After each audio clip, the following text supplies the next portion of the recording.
Munson 273 has a piston acting downwards on a cylinder full of water, and that pressure acting downwards is raising this column of mercury in this mercury manometer.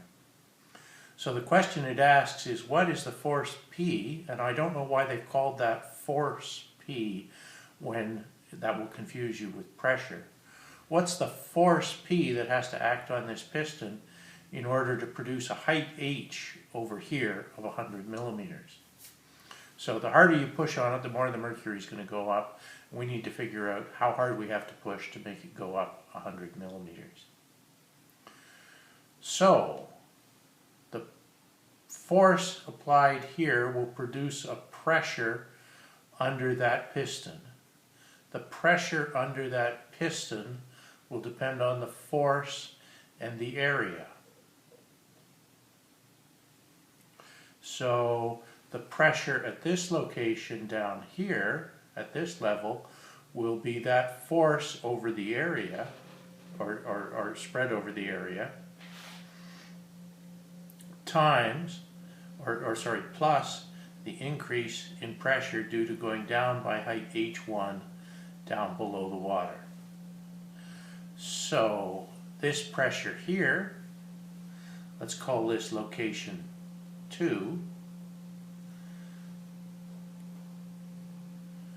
will be equal to P, that's a force, again it's confusing but we'll stay with it, P over A, the area, the cross-sectional area of the piston, that's a force,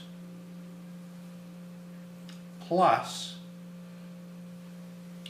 the increase, the rho GH, for that height H1 and the water. So that'll be P over A plus 998 times 9.81 times H1 is 60 millimeters, so that's 0.060 meters. And that's P2. Also over here, the pressure here, the pressure here, and the pressure here will all be the same.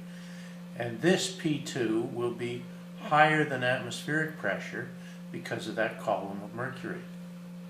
So P2 is also equal to rho GH from the mercury.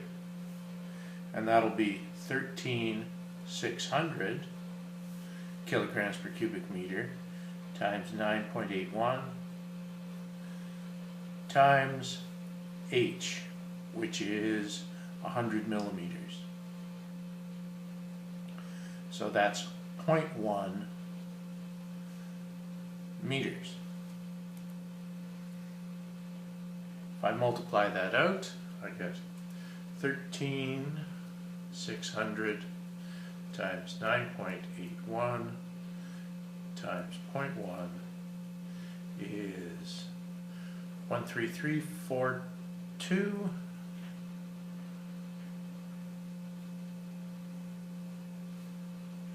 pascals. Over here I wind up with, then I can substitute that in, 13342 equal to P over 0.07 square meters plus 998 times 9.81 times 0.06 is 587.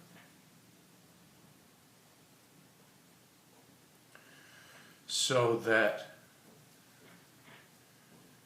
P is equal to 13342 minus 587 all times 0.07. So 13342 0.42 minus 587 times 0.07 is 892.8, or about 893.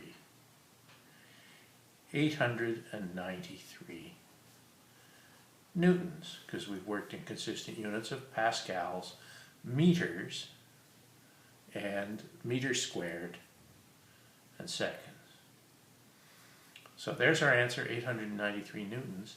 Now take note that we can work either in absolute pressure or in gauge pressure.